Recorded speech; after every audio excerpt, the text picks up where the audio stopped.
Pessoal, bom dia.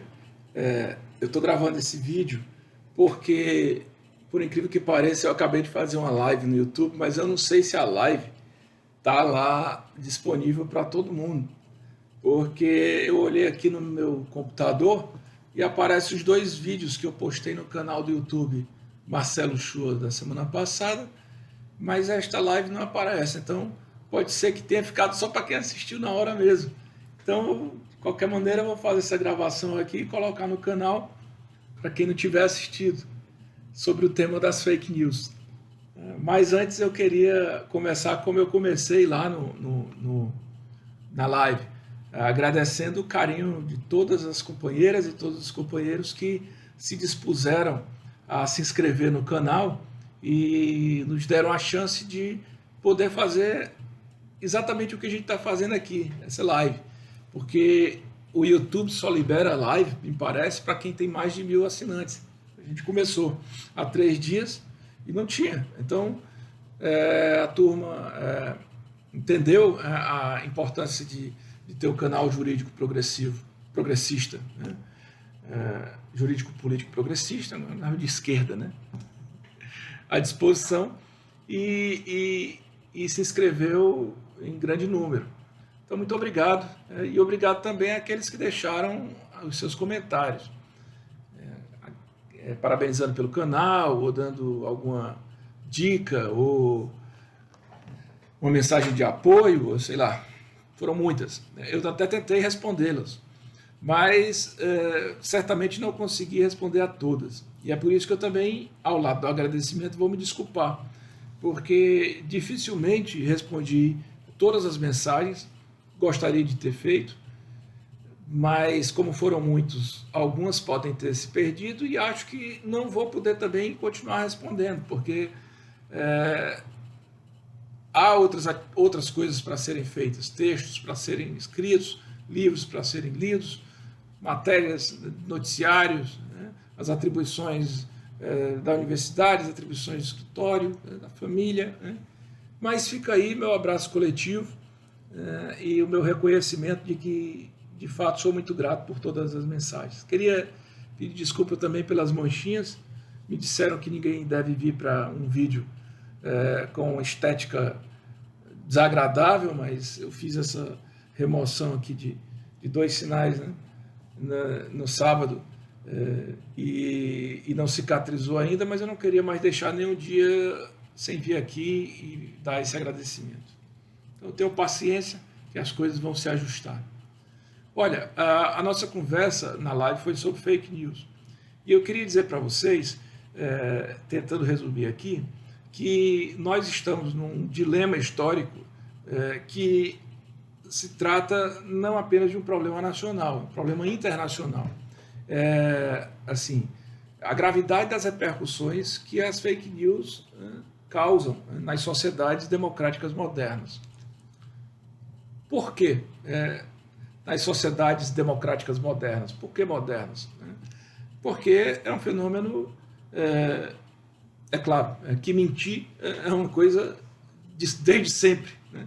Acho que desde que o ser humano começou a exercer o seu raciocínio para obter algum benefício, começou a tentar, sei lá, pode ser muito pessimista, mas imagino eu, a utilizar certos subterfúgios mentais.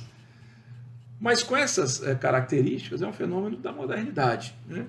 E por que um fenômeno causa um transtorno às sociedades modernas democráticas? Por que democráticas? Porque as fake news se tornaram um risco, né, para as democracias. Né? Vejam só, antes de ter acontecido o que aconteceu no Brasil, esse fenômeno todo, né, de fake news, ele passou a ser tratado com a gravidade que hoje vem sendo tratado, a partir do que se deu na Grã-Bretanha alguns anos atrás, quando a sociedade foi lá votar pela saída do Reino Unido da União Europeia. Havia uma ideia de que os britânicos não queriam que isso acontecesse, entretanto o resultado foi favorável à saída.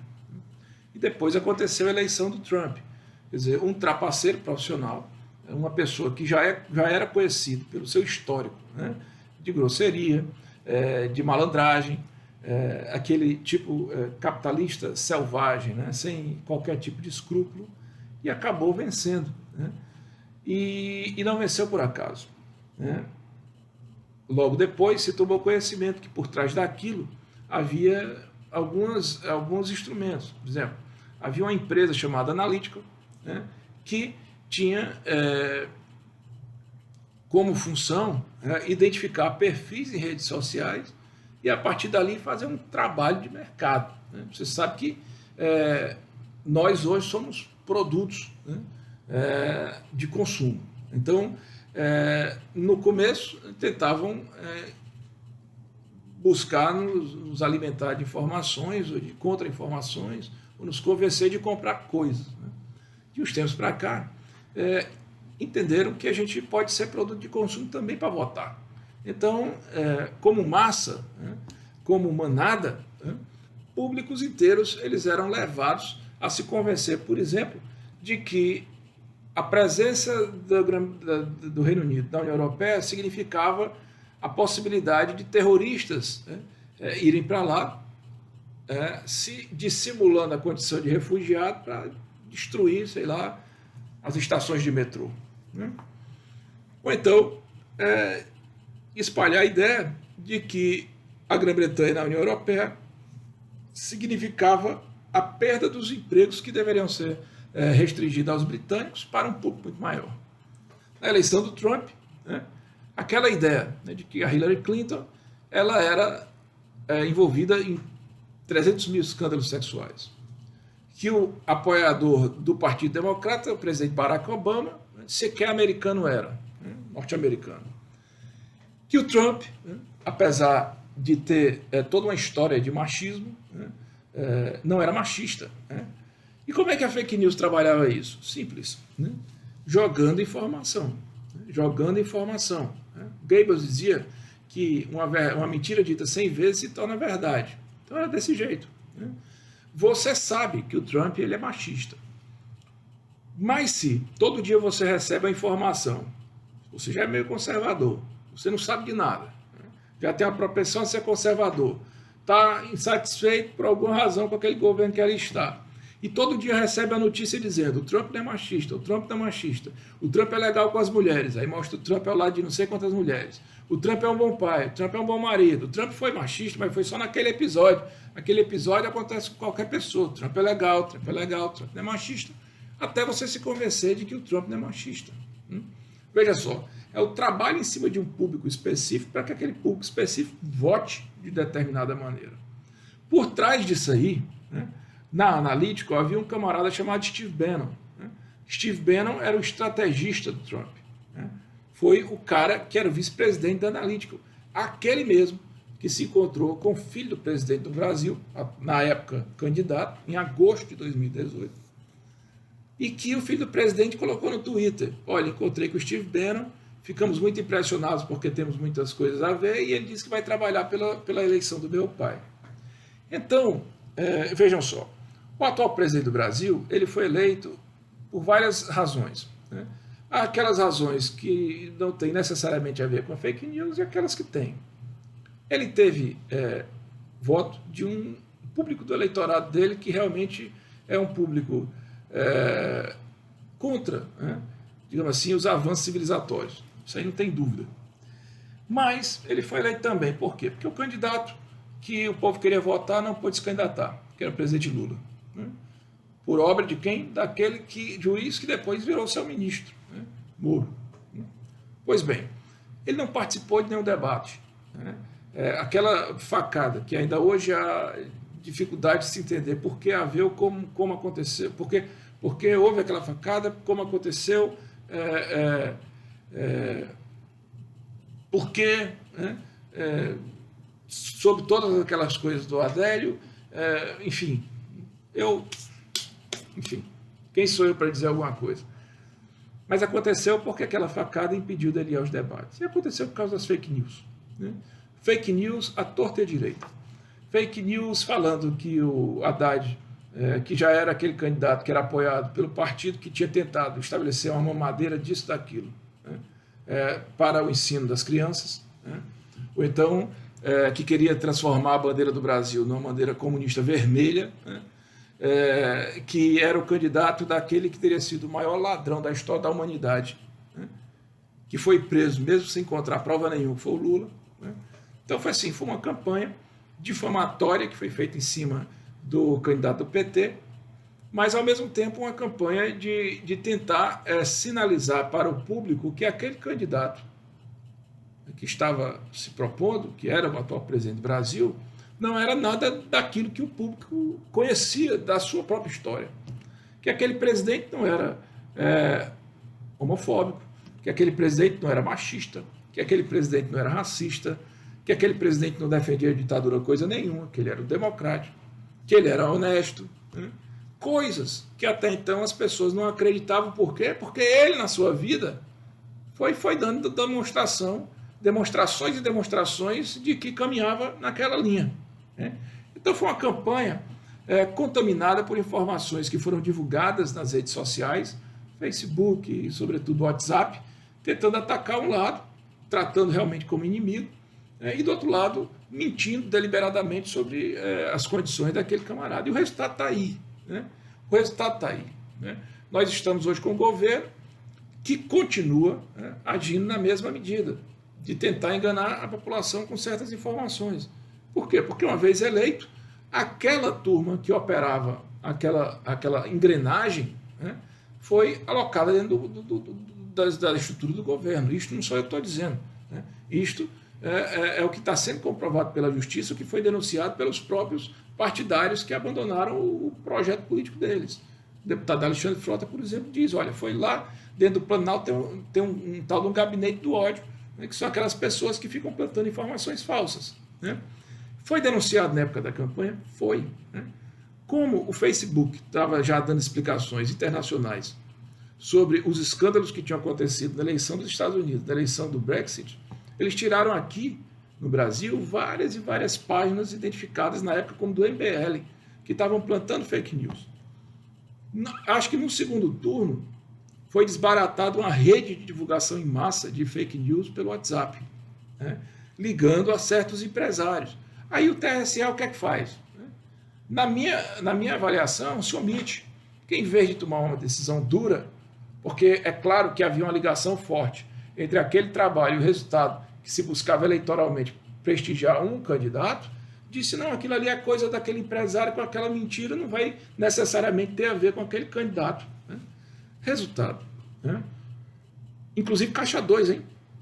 Porque aquilo ali não é de graça, aquilo ali é serviço pago, né, e não contabilizado. Então, este candidato foi eleito e o resultado está aí, né? Com essa denúncia de que essas pessoas foram acopladas na estrutura do governo. E vejam só, na semana passada, o presidente trabalhou contra o Fundeb, foi contra a prorrogação do Fundeb, no final apresentou uma proposta irrisória, quando viu que ia perder, liberou a bancada para votar favoravelmente e aparece ele mesmo no Twitter dizendo nosso governo aprovou o Fundeb, continua mentindo, né? E as mentiras, pessoal, elas têm um efeito devastador para as sociedades. Na semana passada, o governador do meu estado, Camilo Santana, em um programa, eu assisti e disse, olha, nós estamos lutando não é só contra a pandemia, nós estamos lutando contra as fake news que desinformam sobre a pandemia. Desinformam sobre a importância do uso da máscara, desinformam sobre a importância de manter o distanciamento social, tentam tirar o crédito da importância das não aglomerações, tenta tirar o crédito de coisas simples, né, como a higienização das mãos, porque, claro, isso é só uma gripezinha que vai passar. Morrerão algumas pessoas, mas é normal morrer mesmo, né? E outra coisa, né, não só desinformando, mas informando errado. Nós temos mais de 80 mil pessoas mortas no Brasil. E tome o estímulo para usar a cloroquina, né? Lá no norte, né, o exército está trabalhando com cloroquina para os indígenas. Mais de 50 hospitais fizeram um estudo aqui do Brasil dizendo que a cloroquina ela não era eficaz para o tratamento dessa doença. No mundo, isto já não é mais recomendado, mas aqui a gente insiste. Então, assim, esse mecanismo, né, que começou na campanha, ele persiste. E agora o Supremo Tribunal Federal está preocupado. Por quê? Porque bateu neles. Que aquelas pessoas chegaram a um ponto de que, como elas acham que democracia é o que eles pensam, né, e que deve ser, e tem que ser do jeito que eles querem, na hora que o Supremo Tribunal Federal começou a decidir de uma maneira divergente aqueles interesses, que são interesses obtusos, escusos, e o parlamento também a legislar num sentido diverso, começou a difamação, a detratação, a calúnia, né? E não só isso, as ameaças, né? Não só aos ministros do STF, como aos familiares. Aí, como bateu no STF, o STF abriu inquérito para apuração dessas disseminações de fake news.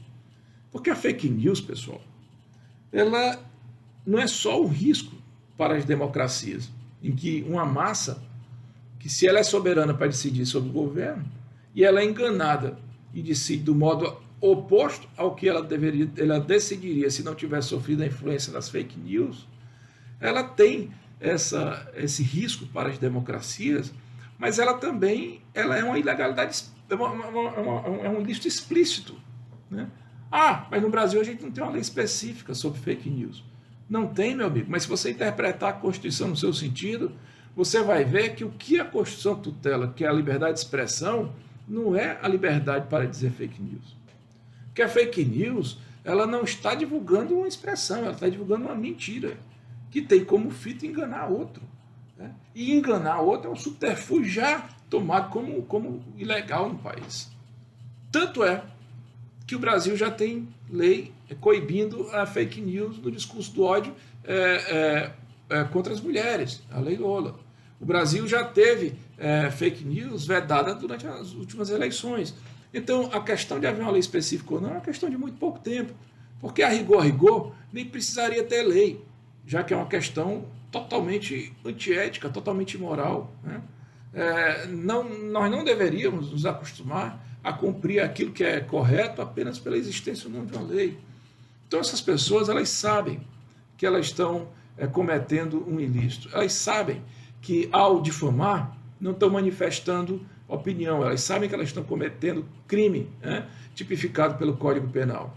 Elas sabem que ameaçar estão cometendo crime também, né? Há outras questões que poderiam ser estudadas aí. Por que essas pessoas estão fazendo isso sendo pagos pelo erário, né, de dentro do governo, de dentro do Palácio do Planalto, né?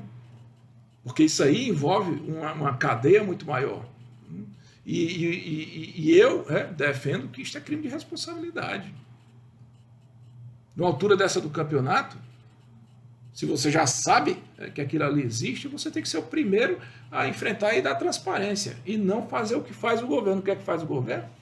Foi para a justiça, anunciou o presidente, com ação direta de inconstitucionalidade, para discutir no Supremo uma suposta inconstitucionalidade de medidas que, segundo ele, tolhem o artigo 5º na liberdade de expressão, o artigo 5º da Constituição. Então, assim, o governo utiliza a Advocacia Geral da União, que é uma estrutura do Estado, para a defesa de interesses pessoais. O que é que tem mesmo o governo que defender um camarada que está sendo acusado de malandragem explícita? O governador Flávio Dino fez uma denúncia forte sobre isso.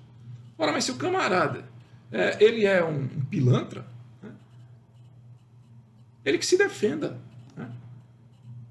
Se ele acha isso correto, se ele quer continuar, bom, mas se ele tiver que pagar na justiça, ele que se defenda. O governo, o Estado brasileiro não tem que pagar isso, não. Não dessa maneira. Se ele não tiver advogado, defensoria, tudo bem. Mas isso aí, entrar com a AGU, isso não existe, né? Então, na verdade, nós estamos num país em que hoje está institucionalizada a defesa das fake news, praticamente institucionalizada. E isso é um absurdo total, né? A nossa sorte é que, me parece, que isto já ficou tão escandalosamente aberto, né? Isto passou tanto dos limites que lá nos Estados Unidos o presidente Trump está correndo o risco de perder as eleições. Não que o Biden vá ser um grande presidente, não. Eu acho que do que havia do Partido Democrático, o mais reacionário, o mais conservador é o próprio Biden. Mas pelo menos é uma ideia de que o espectro da política você tem a esquerda, o centro e a direita. Mas aquilo que está fora da política não pode participar da política. E essas pessoas que comandam hoje, lá, né, os Estados Unidos comandam o Brasil, estão fora da política. Né? Eles defendem uma Fundação Palmares que acha que o movimento de defesa de que a vida negra vale a pena, né, que é racista, né, que defende mais a figura da princesa Isabel do que a figura de Zumbi dos Palmares. Né? Nós temos um governo em que o ministro da Saúde não utiliza o enfrentamento da pandemia. Nós temos um governo em que, expresso, né, nas palavras do ministro do Meio Ambiente, a gente tem que aproveitar aqui, né, para passar a boiada enquanto está todo mundo preocupado com a pandemia. Quer dizer, vamos aproveitar aqui e fazer o serviço sujo, né, enquanto está todo mundo olhando para a pandemia. Né? Em que o ministro da Economia diz assim, olha, o nosso inimigo, servidor público, mas eu já sei como é que eu vou tratar, eu vou pegar uma granada e botar no bolso dele. 2 anos sem aumento de vencimento. Quer dizer, é isso que nós queremos? Então isso aí está fora da política. Você dizer que vai fazer uma reforma tributária porque o Estado precisa recolher mais e não taxar grandes fortunas e querer aplicar sobre as operações de internet que aumentaram agora por força da própria pandemia, quer dizer, jogando nas suas costas, nas minhas costas, né? o ônus do Estado, o risco do Estado, né? Tirando das empresas privadas, sobretudo dos grandes grupos econômicos, as responsabilidades. Então, não. Né? Então, as fake news, elas estão atrás de tudo isso. E nós precisamos enfrentá-las. Como é que se enfrenta isso? É com lei? Está havendo agora uma discussão sobre fake news. Está havendo, nesse exato momento, uma discussão no Congresso. Eu, inclusive, acho que não é o melhor momento para discutir, porque nós estamos confinados, então nós não vai haver debate amplo, nem debate público, nem debate com a participação social que deveria ter. E, de fato, né, abre uma possibilidade de você acabar infringindo outros direitos, né? Mas, né, direitos de expressão mesmo, né? Mas eu não sou contra que haja uma legislação criminalizando a fake news, tem que haver. É importante que tenha. Talvez o momento não seja o mais propício para discutir uma lei. Não que, enquanto não tem a lei, possa haver fake news à torta e à direita, porque, como eu disse, o ordenamento jurídico nacional ele já veda fake news. Não existe, pessoal, direito individual absoluto. Para dizer uma linguagem que essa turma desse governo entende, se houvesse direito individual absoluto, o policial não poderia matar o bandido que está com a arma apontada para a cabeça de uma vítima em última instância. Porque não poderia tirar a vida daquele marginal que poderia, inclusive, matar a vítima. Então, assim, nem a vida, que é o direito mais importante, o direito do qual todos os outros emergem, nem a vida é um direito absoluto. Né? Porque o que é absoluto, nesses direitos que tem a ver com a dignidade da pessoa, não é o direito em si, é o sistema de garantias jurídicas. Então, o que é absoluto é o sistema. Na medida em que você está exercendo a sua manifestação individual, difamando, né, isso aí não é mais manifestação de expressão. Isso aí é uma violação ao direito de outra pessoa, ou mesmo à coletividade, no caso das fake news em relação às eleições. Você está escancaradamente tentando envolver os demais numa trapaça. É lógico que isso não pode ser acobertado. É a mesma coisa de querer que a liberdade de expressão sirva para justificar o ódio. Ora, mas se o direito mesmo proíbe a homofobia, se o direito proíbe, se ele proíbe o racismo, se ele proíbe a discriminação contra a mulher, a violência, por que a fake news vai poder dizer, não, porque o cara tem direito de manifestação? Não, não é assim não. Né? A manifestação, ela tem também o seu limite. E o limite é a ordem, né? É a decência. Nós não podemos permitir que o nosso país continue sob as mãos de pessoas que não têm um mínimo de escrúpulo. Então, eu só termino aqui dizendo o seguinte, é possível, e eu acredito, que o Supremo Tribunal Federal vá tomar medidas sérias contra as fake news. Inclusive porque agora ele sente na pele. É possível que o Legislativo vá tolher isso aí, porque também sentem na pele os riscos das fake news. Mas que isso aí não vai ser resolvido como uma lei. Porque proibição e proibição sobre fake news já existe. Se o cara for minimamente, probo, ele não vai divulgar fake news, porque ele sabe que aquilo ali não é correto. Portanto, nós é que vamos ter que discutir, nós é que vamos ter que enfrentar isso no dia a dia. E como é que a gente enfrenta isso? Divulgando opinião, formando pensamento, passando a ideia correta, né? Tentando fazer com que aquela pessoa se emancipe na sua forma de raciocínio, para que se um dia ela receber uma fake news, a fake news bata e volte, né? Que a fake news não convença, né? Para que ele saiba diferenciar uma verdade, né? ou aquilo de uma mentira, né? Ou então de um mínimo de coisa que não é verdadeira a ponto de ter que checar a veracidade daquilo. Se a gente não fizer isso, nós vamos nos acabar enquanto nação. Não só enquanto nação que não vai ter economia para persistir, mas enquanto nação que eu digo povo, né, que tem na grandeza da seriedade a sua demonstração de permanência. Nós vamos nos apequenar na história da humanidade. Este é o nosso desafio, né? As fake news são graves por isso, né? Não é porque o fulano de tal está falando bobagem, é porque no seu conjunto eles levam a sociedade a um estado de desinformação continuada que acaba implicando num decréscimo civilizatório. Vamos discutir sobre isso, vamos conversar sobre isso. Não divulgue fake news. Estou dizendo aqui porque tenho que dizer, mas eu sei que a gente não faz isso. Né? O público de esquerda não faz isso. Primeiro, porque tem inteligência para não precisar disso, né? Desse tipo de artifício. Segundo, porque está do lado da verdade, então não precisa mentir. Tanto está do lado da verdade que quem usa as fake news são eles, né? E terceiro, porque tem vergonha na cara, né? Não é porque a lei vai dizer que não existe, ou a lei vai dizer, né? Não, que tem vergonha na cara, né?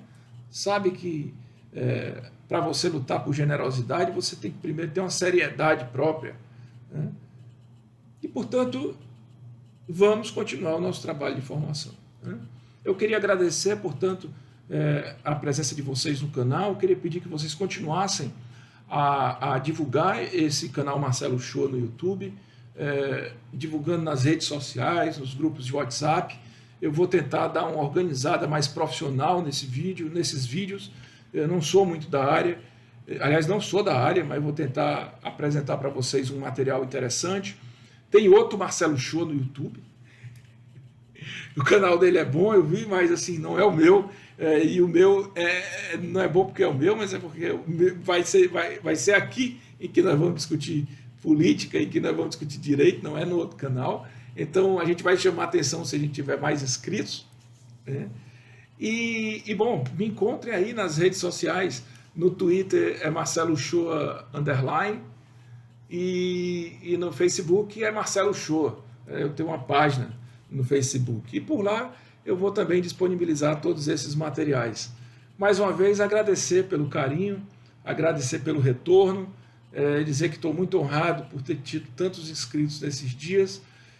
Já fui aconselhado que deveria buscar uns serviços aí que ajudam a você a chegar a um número maior de seguidores. Não vou fazer isso.